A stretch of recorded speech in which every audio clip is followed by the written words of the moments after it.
How do you navigate and mitigate risks if you can't quite understand what it is? Today's guest, Eddie Marshall, CEO of Presage Global, does just that by utilizing intelligence-powered risk management tools to predict risk. So, Eddie, welcome aboard. Hey, thank you, Tommy. All right, so let's just jump in. I usually have this first question with all my guests is like, how do you get into what you do and why do you do the fun world of risk management and the way you do it? It's a good question and probably takes a little bit of time to think about to give you a good answer. But I would say I think I've had to build a career around helping people and companies see around corners. And, risk has always been one of those areas where I think people have not taken the appropriate amount of time to think about being in the predictive nature. We tend to be very reactive when it comes to risk management issues or security issues that they come up, whether we're a family office, a member of the family, or a multinational company.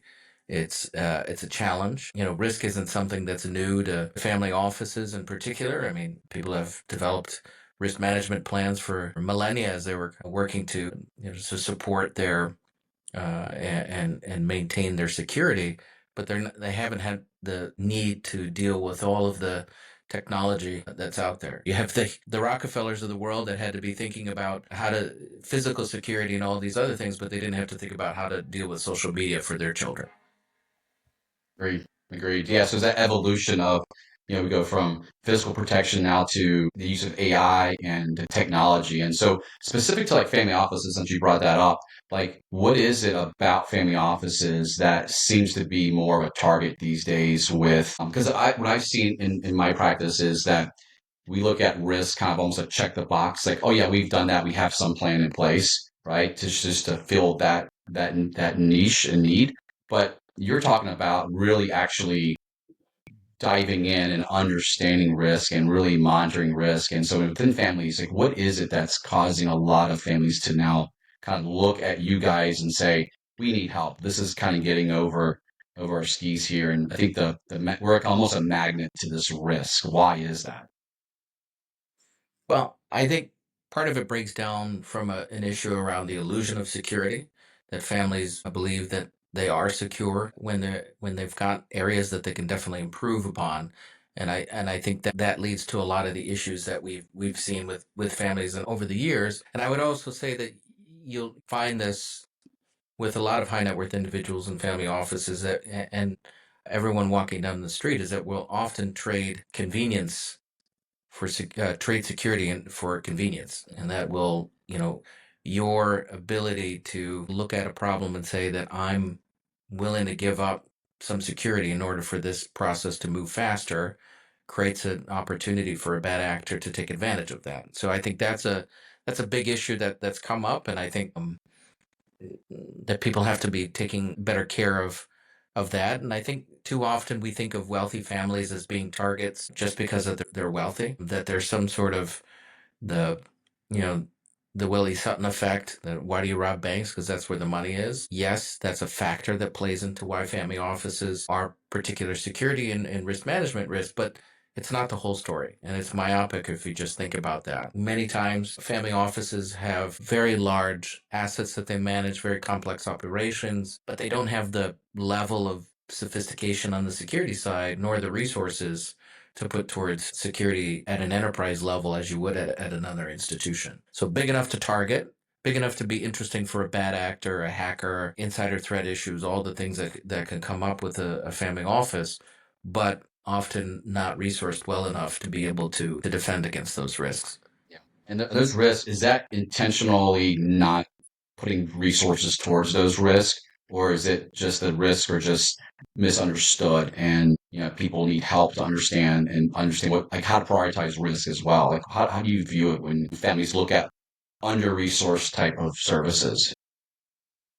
I mean, we're all humans, right? So we tend to focus on being reactive towards bad situations and risk, right? That tends to be an issue that we see against all of these factors. So that I think that's an avoidance piece is one, and that kind of manifests itself in a little bit of survivorship bias, meaning that if a family hasn't experienced a bad situation in X, if we haven't had our email hacked, or we hadn't had this situation happen when we were traveling, or we haven't had this legal or regulatory risk happen to us in the past, it's very natural for us to process that as saying, well, it's not happened in the past, so it's probably not likely to happen in the future. So that generates a problem, and it creates a self-inflicted wound around not thinking about risk in the aggregate and what the actual probability could look at. So that means most of the time when people are looking for advice on risk or security and those issues, it tends to be after something has happened. People want flood insurance after the flood, right? That's a typical um, way to think about all of these things. But that survivorship bias is there. I think there's also a lack of good data Mhm. of what the actual risks are. People tend to think about risk in a very narrow focus as well, and they may be not thinking around multiple domains of risk. And I think that's a challenge as well. You'll see statistics around X amount of family offices have been hacked, or these families have experienced these things, but it's really hard to get that data to be pertinent to a particular family office. And I think that lack of good clarity on what is actually families should be thinking about it is important. And should they be thinking about risk in silos or the interconnection of risks? And I'm personally biased towards, I don't think you can think about risk in the old fashioned way of silos. You have to be looking at it interconnected across multiple domains. We've got this 10 domains of risk methodology and kind of framework that we use that goes across all different kinds of risk, ranging from privacy to reputation, physical risk, technology risk, health risk, and everything in between. And the reason we think about it that way is that uh, all of these risks have to be examined uh, as they are in their own individual areas, but they also are all interconnected, right? Cyber risk, a cyber hack could result in physical risk or reputational damage or legal damage or whatever it may be. So there's a lot of different things that you have to put together there, and I believe if you're not thinking about it in that interconnected way, that you may be adding risk, unfortunately, that you're not even think about. Makes perfect sense. And across those domains, like, is there one that you would prioritize over others, right? Because you're individually looking at them in their own little silos, right? But then in aggregate, you're looking at them as a component of a greater picture. Is there one or two that you would say, because maybe it's too much for someone to understand and handle 10 at one time, right? But if we had to Mhm. say, hey, there's one or two you really need to hit first because it's very important because that's the biggest risk. Are there two or one or two that you see across the board amongst a lot of families that is necessary day one when you come in? I hesitate to answer this for a couple reasons because I don't like giving cookie cutter Yeah. answers, especially on something so complex. And I feel that a lot of people in the security and risk management world would just give you a hey, think about these two things and you'll be fine. I think you have to look at it, when you're prioritizing risk and risk management, you've got to look at who the person is or who the entity is or who the organization is that you're trying to go from there. We've built some and done some modeling based on our experience and our work with our clients around frameworks for general prioritization of risk that family offices and other types of organizations should be thinking about as they're looking at their risk profile. But I think part of that is sitting down with the family and seeing what those actual risks are.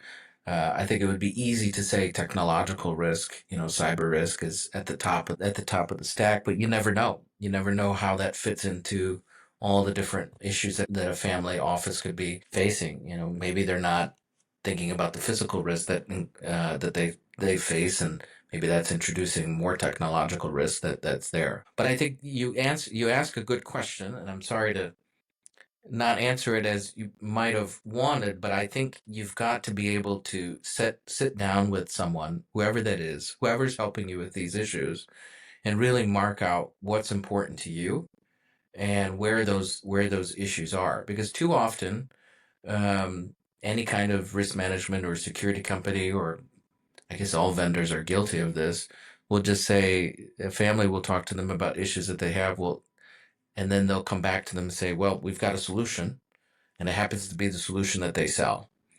And that, I think, creates a problem because you're not thinking about the entire person or the entity or the organization. And as a result, people are getting less than ideal outcomes. And I think that's something that we strive to make better for the industry, and certainly what we do with the clients that we work with. No, I appreciate that. I think that's a very It's a great non-answer. I'm sorry, Tommy. well. I think what it is we as individuals as trusted advisors to these families, right? When you hear you hear this and it's overplayed. Like if you see one family, you see one family, right? Office, right? And all the services that we provide to families are all based on, like you said, the unique characteristics of that family and what they're doing in that moment, as well as 5, 10 years from now. Because we've seen offices that are growing, we see offices that are stagnant, we see offices that are theoretically dying, right? And each one has its own solution based on what's happening, right? And so even when you're coming in and talking to a family, you're also looking at if it's an operating business, you're talking to senior management, the executives of the operating business. You're looking at talking to the insurance providers at the operational level or at the individual level. You're probably talking to bankers and accountants, and because there's all those are all key points of just like penetration into the family in terms of risk. And so it's not just you coming in saying, okay, let's tighten up your cybersecurity. Let's make sure that everyone is educated on identifying a phishing email. That's just one component of a bigger conversation. And so help us understand, like when you come in and talk with a family, like, who are you working with that are family members, non-family members, and then just other providers of the family office? Yeah, but just to clarify on one point, it's not to say that there aren't commonalities, right? So that I take issue, and I get flack for taking issue with this, but of saying I don't believe in the statement that if you've seen one family office, you've seen one family office. If you've seen one family, families are quite unique. Yep. But a family office, an operating company in a critical infrastructure space, or what, or a nonprofit organization, there's a lot of similarities that how they operate. There's only so many ways that you can pay your bills or think about processes that you have. So I think you've got to be able to say that and think about it in totality, because otherwise you give a false sense of that there's everything has to be unique. Everything has to be tailored. Everything has to be structured, but both suits, maybe one's off the rack, one's tailored, but they're both made of wool, Yep. right? And I think that's a key component to all of this. Who do we work with? Work with anyone that is in the family's orbit of how they're looking at it, and that's why we kind of look at the uh, 10 domains of risk. Is you've got different players that are doing different things. You've got folks that are helping bills, whether they're internal to the family office, external to the family office, but people helping with finances, legal work, operational issues, financial, whether it's investments of capital or being able to move finances from one place to another. So it really depends on what's in that family's kind of ecosystem. Is that what you have to work with? Are you working with an operating company, several operating companies, or no operating company? And how do you interact with that, I think, is critical. So I think it's taking a good baseline and looking at those stakeholders that go beyond just the simple exercise that I think is something that a check the box exercise that you can do. That doesn't mean that you can't start with a good check the box exercise and have a good checklist. We've got a good checklist that we put out that kind of gives about, I would say a tenth of the questions that we normally go through with families. There are other checklists that are out there as well that are good, but it's just like flying an airplane. We can all go find checklists to be able to go flying an airplane, but I prefer somebody that's actually had the experience of doing it rather than just reading off of checklists before you're getting into the cockpit of something like that. Completely agree. Completely agree. And so when you talk, let's go a little deeper. Talk just about the family itself. When you talk with Mm-hmm. the family, obviously there's always a G1 that's the wealth creator. What kind of conversation are you having with a G1 versus a G2 and beyond? Like, are there differences in how they look at risk? And is there a way that you can help each person identify their own respective risk, but also put it into one cohesive plan that makes sure that everyone is protected? Yeah, I think it's hard to make general observations of G1, 2, 3, 4, 5 on something like this of how they act. If you're saying that G1 was the wealth creator, and G2 had a different role within the family office, or within the family. There could be issues around that. I don't think. Um, Again, there's going to be different exposures for how those different generations are acting. Whether those maybe those kids are in college and they have the second generation, they're developing their early professional careers. There's other things that they'll probably be thinking about versus somebody who's kind of built a business in a traditional fashion and built into to something where they've generated enough wealth where they want to have a family office structure. But I think that it's hard to say that generationally that there are issues that necessarily come up out of there, but it comes down to exposure. I think that the biggest thing that you see today is that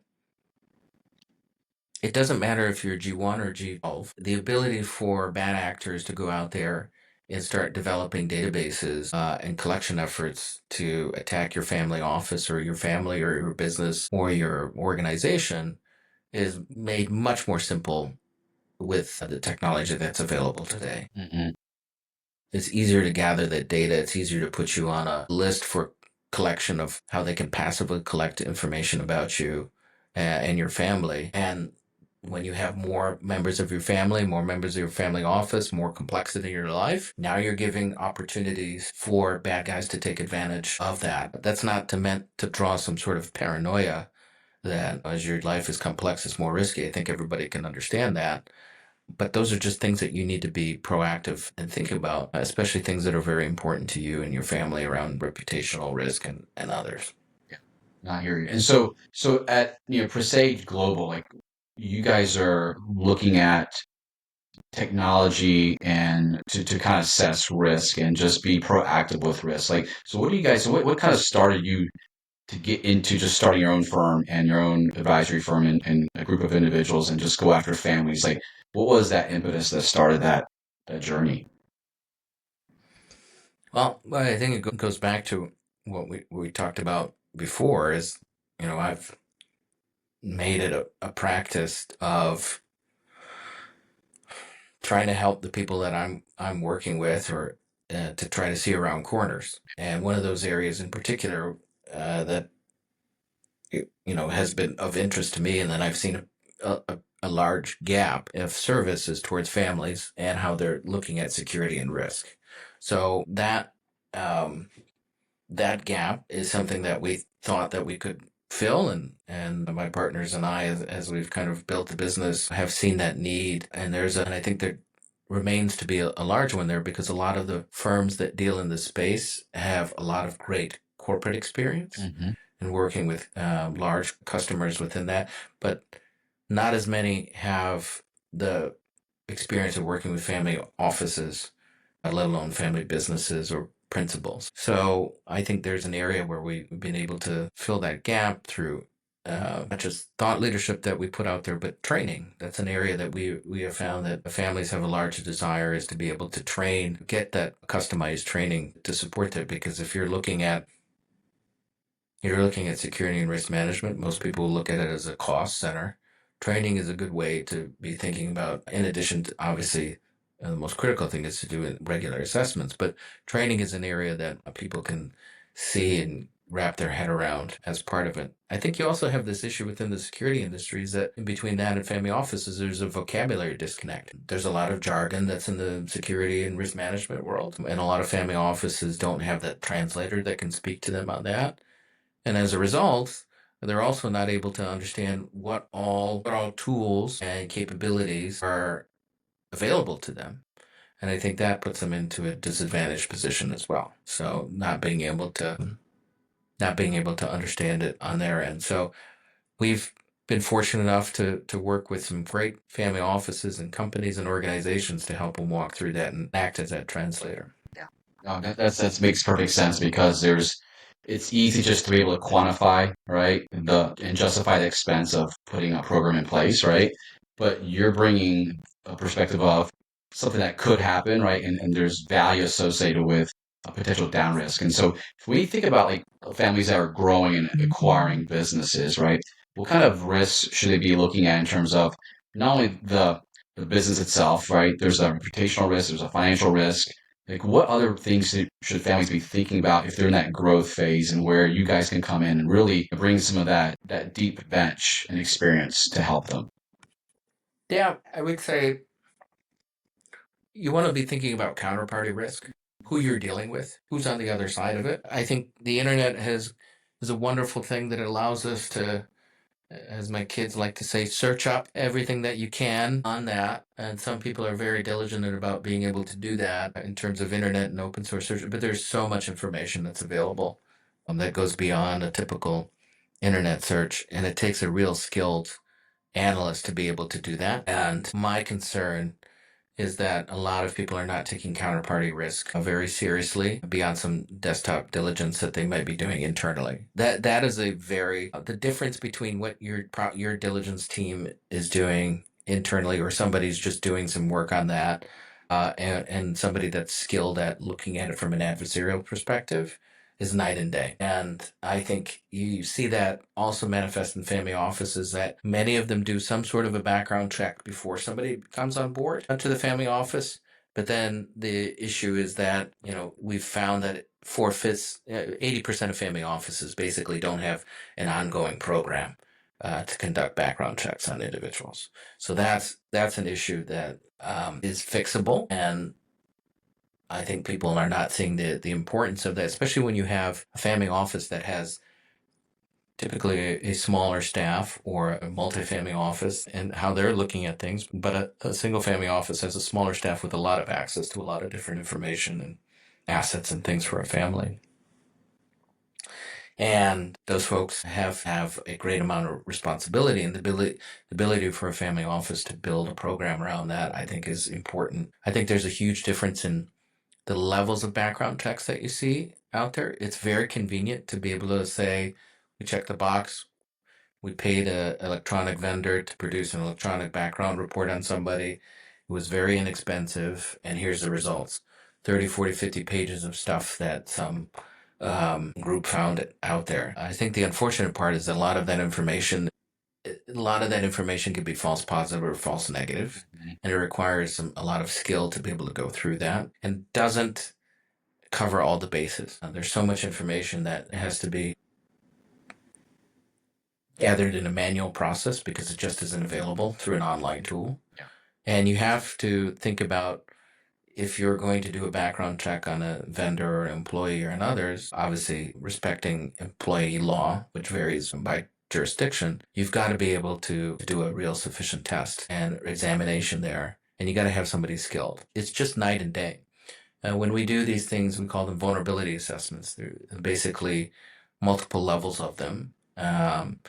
And kind of how we look at a person's complete digital profile, and then across all the categories that would be there, and then start thinking about it from an adversarial perspective of, okay, now we're able to find these compromised emails, this compromised geolocation information based on what folks have shared. How would a potential bad actor look at this problem? Unfortunately, software and technology is not the silver bullet on here. You've got to be able to leverage that technology to be able to uh, uh, figure out how a family office should take action on that.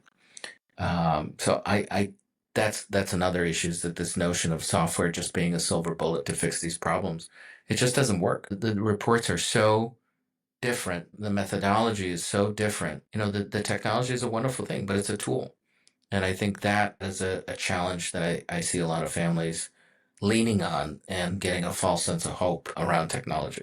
Yeah, so it seems like, again, that's that check the box mentality. Like, oh, we've done our diligence, right? And everyone seems like they're checking out. So, like, how do you educate family members? And is really is most of your interactions with family offices the actual staff, the family office team, or the actual family themselves? Like, where can you help a family office with educating them, with understanding that risk, and why? I look at it from a materiality perspective. You're going to go hire or buy. Let's say you're going to buy $100 million business. You're not going to spend $1,000 on a diligence report. You're going to spend a meaningful amount of money because if that deal goes wrong, it's going to cost a lot of money. And so how do you educate the family or how do you educate the family office? Well, the second part of your question, you'd be surprised. That no, people will not spend. People will think that it is that a lower amount of money spent is just as sufficient. And I think that comes down to not saying that they don't see the value of a proper background check for your hypothetical $100 million or $10 million deal. It's just they don't know the difference. And when there's an easy button and somebody offers you an easy button and it's from a reputable type of organization, then you might take it. So there is a huge difference between that. And I think that causes that issue. And then unfortunately, what happens is that after something bad happens, let's say something went wrong with that hypothetical deal that you said, fixing it is enormously expensive. And we're not just talking about money, we're talking about reputation, time, issues around your privacy, and all these other things that come up with it. But getting back to the first part of your question around education, you have to understand the dynamics of these families and some of the biases that they come in with, and whether you're dealing with the staff or the principals, and it always changes. In some family offices, it's that. Um, it's either the principal or the staff or dedicated folks within the staff. But it comes down to, we talked about survivorship bias before, but there's also this invisibility myth that I'm off the radar. Nobody knows who we are. We're not in the news headlines. Whatever we can do to get rid of that and dispel that myth that you're off the radar, if you're a wealthy individual or a successful individual, it just doesn't exist because there's so many lists that are out there. Right, a 990 for a private foundation, right? That's going to give you Yeah, quite a and, bit. and and even if somebody doesn't have a 990, but they're a business owner in a Mhm. particular space, it's very easy to put them in a database. Yeah. And now you have somebody that's looking at it and saying, how can I gather information about Mr. X because he's in a particular industry? Let's see if we're going to target him this week, right? And then go on from there. Um, so technology has made it harder for people to think about that. And even if you're paying organizations to try to remove information from you. First of all, there's no delete button on the internet. It just doesn't exist, Mhm.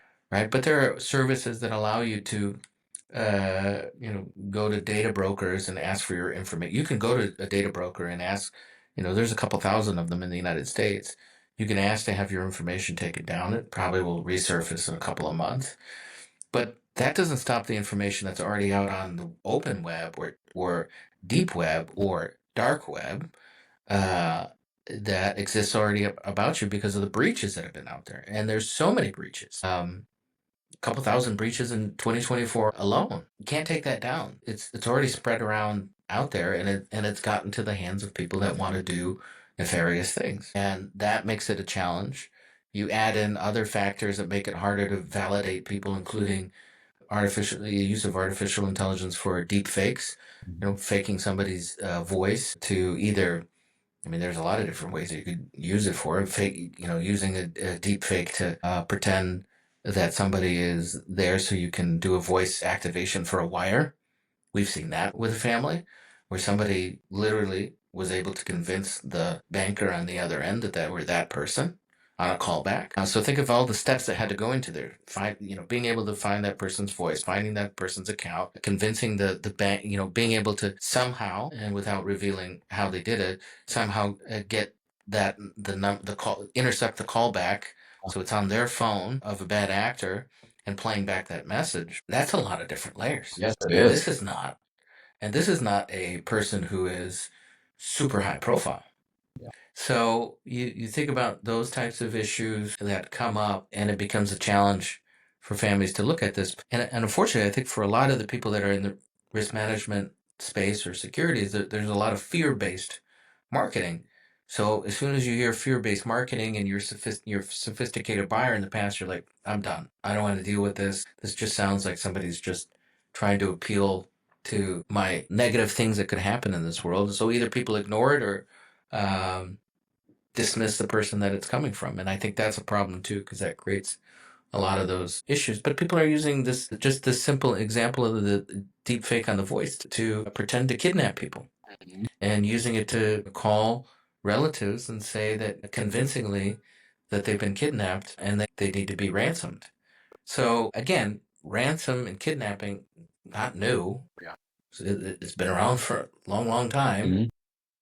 But the ability of this technology that we use for convenience to puts a new risk area that we should be thinking about and family offices should be considering. Yeah, makes perfect sense. If we could push down on the physical security, that's something I wanted to bring up, and you kind of hit it there. Like we talk about this digital age of the internet and different technologies to intercept a callback. That's just fascinating. That's next level stuff. But just physical protection, and we've seen some CEOs recently, unfortunately, at a conference, no security around them, and something happens. What kind of small steps should people be thinking about when they do just security when they're kind of just going through their own town if they live in a big metropolitan, or if they're going on vacation or across the world and globe, thinking about that as well, and not just saying, "Hey, I've traveled all my life, nothing's ever happened to me, so there's no need for this type of service." But what are some things that people should be thinking about?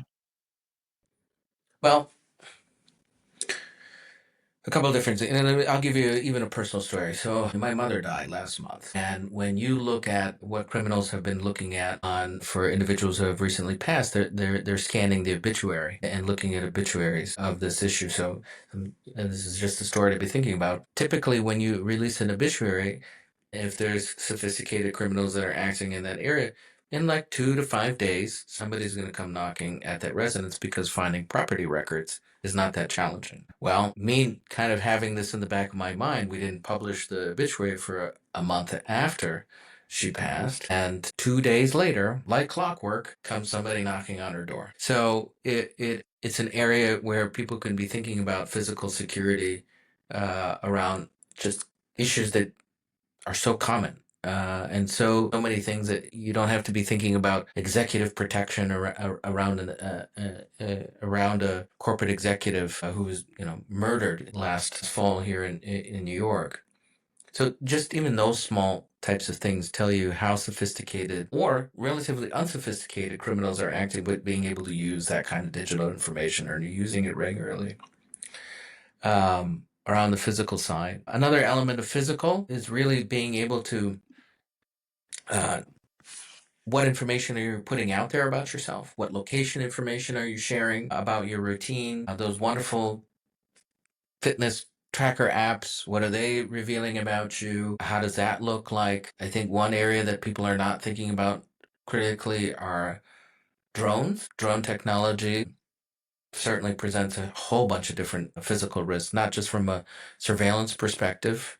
People could see, somebody just being able to look at what's going on in their property and examine it from there. Criminals have used it to move drugs. Cyber criminals have used it to sit on top of a building or bring a device on top of a building so that they can start pulling data off of networks, right? They can't get in the building, but they can certainly fly on top of it and put that and leverage that device. So I think, from a physical perspective, you got to be looking at it from there. I think a lot of families don't do, certainly families in this area, they don't do a good physical assessment of their estate or different homes that they have. And oftentimes they may rely on the wrong expertise, to make the physical assessment of the home. There are amazing people who are good at installing security systems for a home, but that's not the same person as I would want to assess my home for physical risk as part of it. The IT person who sets up your computers and your email is not the same as a cybersecurity expert, right? Those are two different roles. And I think families have to be thinking about how they look at those independent assessments. Are you having assessments where people are coming at night, during the day, during different situations, and thinking about it from there? Yeah, I think we see a huge gap in quality around physical assessments of residences and estates for families as they're thinking about it. And then physical security around travel, right? What should you be thinking about in travel as you're going to another country, a developed country or a developing country, different things that you should be thinking about, access to healthcare. Um, Good luck trying to get some of those services to be able to support you on a medical evacuation uh, for $199 per trip. I mean, that's it's It's a gimmick. it's a very complex very complex ask. What doctor are you going to be calling locally? Do you work with a medical group and medical advisory group where you're from to advise you when something happens from there? We had a client that they were traveling on vacation and they were climbing a large mountain and they got something stuck in their eye, and they're in a very developed area. Underdeveloped area, working with local healthcare there. Luckily they were able to reach back and have that. First of all, there was an assessment of where medical support was, so you knew where things were on the ground before something bad happens. And then there was that reach back to be able to speak to that physician. But that goes back to what we talked about before. I've never had something bad happen on vacation, so why should I be thinking about something bad happening on vacation? Well, taking a little bit of time and making it a little bit more inconvenient as you're thinking about things for your vacation, adding another thing that you have to be doing there, whether it's a vacation or work travel, adds just security and another layer of security. Because remember, your convenience is a bad actor's entry point. So that's another area on physical security. In terms of executive protection, we've certainly seen obviously an uptick in that of how people are looking at that. I think that's an area where you see a lot of it's an expensive thing to do right if you're going to do executive protection, and you see a lot of variance in that area of what delivery looks like on that. And I think that's just something as companies are looking at those threats that are coming into them, or the family offices are looking at those threats as they're coming into them, is how do you deploy those resources in the right way? Because it's executive protection done in the right way is not an inexpensive thing. Are there things that you can do to augment that? Yeah. Have you done an evaluation that that you really need that kind of executive protection, physical executive protection support?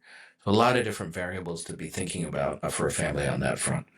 Yeah. No, it makes sense because I think a lot of families use the shared service model. So back to your IT Mhm. issue, like the same IT guy at my business can come to my house and install my computers and my cameras and all that. So we're good to go. But to your point, implementing a different a strategy is totally different mindset and different skill set. And also even drivers, like personal drivers, we would always send our drivers to driving school and just to make sure they understand when they're driving someone around, like what should they be looking at. Obviously, they're having a conversation and a lot of times they're overhearing a lot of sensitive information in the back seat, but looking around the car and making sure you have the right gaps in between the car, you in front of you, and knowing how to maneuver. And one thing I learned is instead of if you're in a situation, instead of ramming the car in front of you, you kind of nudge up against the car and you just floor it and push the car out of the way. Things like that I would never have known, but he's like, drivers have told me that's what you do in these driving situations. And so that's always been a challenge for me with families is helping them understand that because they trust people within their inner circle and that shared service model is so easy to implement. But it's really people who have experience and understand what to look at, expose you to what's out there and possibilities because half the time it's just educating people on what's there. So let's pivot for a moment. Go And ahead. did you do a background check on that driver? And what kind of background check on that driver? Or the person that has access to your home 24/7, your children. I mean, that's another thing. It's that prioritization of risk that we were talking about Yeah. before. It's how does that if somebody's got access to those sensitive conversations, they're in your home, whether they're doing sort of landscaping or whatever it may be, that's the type of thing that you got to be thinking about of getting that understanding of who you're working with. I've seen it where weddings, people who are working the wedding as at a banquet hall, whatever, they find a name, and that while everyone's at the church or at the reception having the wedding and celebrating, guess who's being robbed? The house that everyone just left, right? And so those are, to your point, like obituaries or announcements are just like gold mines for individuals who just take a little Invitation. bit. Yeah, it's invitation. Timing, your location, your name, and you know everything about the person. And so sometimes, unfortunately, if it's a certain nationality, you know that, hey, there's more stuff on premise versus people who usually own their assets in public securities or whatnot. And so you can tell pretty quickly what your score could be if you hit that. So help me understand like your work with the Family Office Institute and some of the work you do Mhm. with alternate high worth groups and the things that you do besides Presage Global and the things there. How do you help the overall space with your work with the Family Office Initiative? Yeah, I think so. Steve Pastrano was the founder of the Alternative Institute, and he's done an amazing job of putting this nonprofit organization together to really serve, individuals that are supporting the high net worth space in a better manner by helping do standardization, training, advocate for better service models.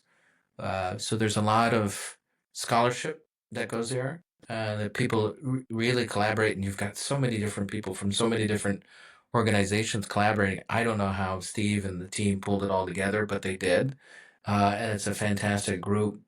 Um, that's I've had the privilege of being part of for a number of years.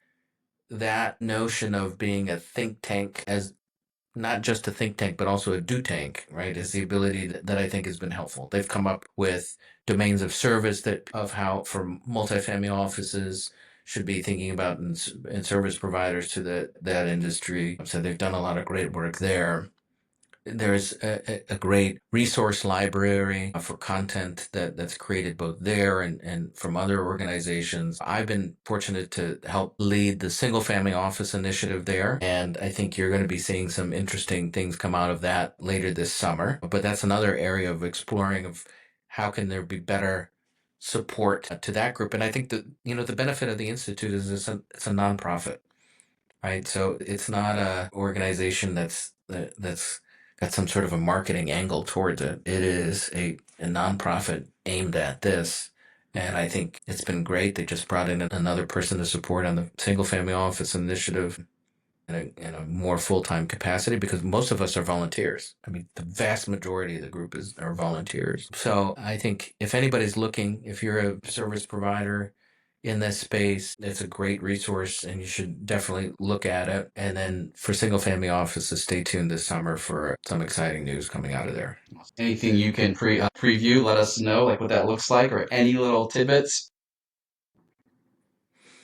I would say a preview would be you're got one of the areas will be a model of how families can be looking at optimizing their operations within a family office, but much more exciting than as exciting as frameworks are. Yes. Much more exciting stuff coming this summer. No. I think I'll have my tickler in my calendar, which is what, a couple months away here. So we'll be getting some good information. So what's some personal things that you're working on? I know you had some of the organizations you've worked with in the past, the Defense Intelligence Memorial Fund, America's Warrior Partnership. Help us understand what kind of work is done there, and why are you so involved with those organizations?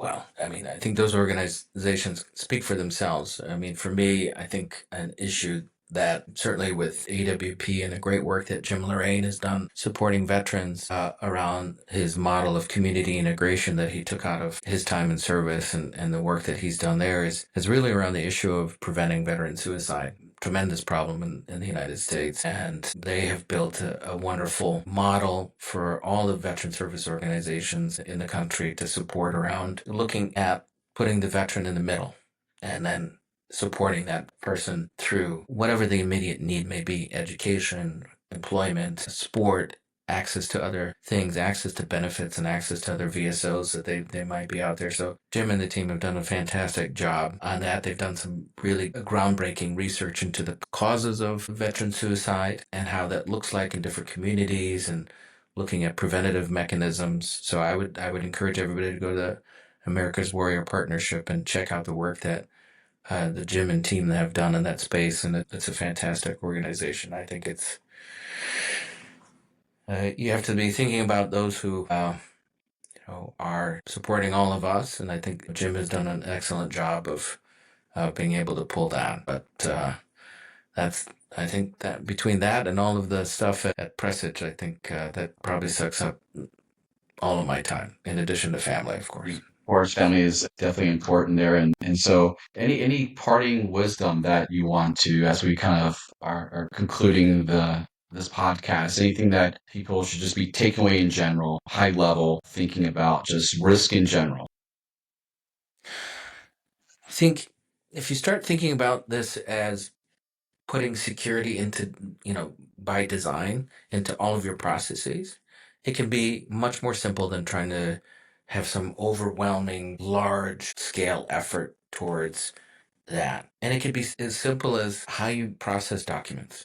How are you looking at that? Are you on your PDFs that you're developing and sharing with other individuals? How much information are you stripping away from those PDFs so that somebody gets the PDF in the future and that metadata isn't out there? Because that metadata can tell somebody what's the name of the computer, where it was created, who created it, when created. There's all this information, which is wonderfully convenient for you and your organization in terms of how you sort and search through information, but it also potentially creates a problem area if it gets into the wrong hands. So just thinking about those processes of building it into the everyday things that you do, you don't have to do it all at once to really be that effective. And I know that's a very narrow and nerdy type of thing to think about, but it's just so simple. It's like doing something like that can help you from there. You have to be thinking about periodic analysis of your risk out there. And whatever group you're working with to do that, make sure that they're looking across different risk domains because that's such a critical aspect of how all these things come together as part of it. And yes, it may be very daunting to be thinking about how to hire a full-time person that's a chief security officer within your organization, but you don't have to. This is a shameless plug, but obviously this is something that we do. We offer shared services around how where families can get like a fractional chief security officer to look at all these issues and be that independent advisor to them on call as they're trying to look at this. But there's a lot of other great organizations that do that as well. But that is a piece that I would say is critical is don't think that because it's so daunting or it's an expense that you're not able to uptake or don't want to think about right now, you can start with fractional, right? It's just the same as you can on your bookkeeping. You can do the same thing on the security side as well. And then don't underestimate the fun and bonding experiences that you can have around training and putting together war games around risks that can come up for a family because you can make it a lot of fun and it can be very interesting for the family office staff and for families to go through these types of things because then it creates something that's a little bit more tangible and real. We can all hear about all the bad news of such and such happened to somebody out there, but it's different when you're sitting around the table, when you're having a family meeting, go through one of these exercises, build into your overall plan. And I think you'll be pleasantly surprised as to what you can do there and as part of it. But family offices are risk magnets, but that doesn't mean that it's an inevitable situation. There's a lot you can do working with folks like you, Tommy, and others. I think presents these families an opportunity to really do and achieve what they want and not have to be always concerned about the downside. Well said. Well said. I think it's they've worked so hard to create what they've created. It can go away in an instant, right? So let's continue that mindset of just challenging ourselves and making sure that we're putting the smart people like yourself at the table to help people understand the risks there. So Eddie, appreciate you joining the podcast. I'll have all your information in the description as well as your website, as well as the organizations you're involved with so people can go learn more about the programs that you're interested in working in. So again, thanks for joining me and look forward to meeting you in person. Likewise, Tommy, thanks. Really appreciate it and enjoyed our chat today.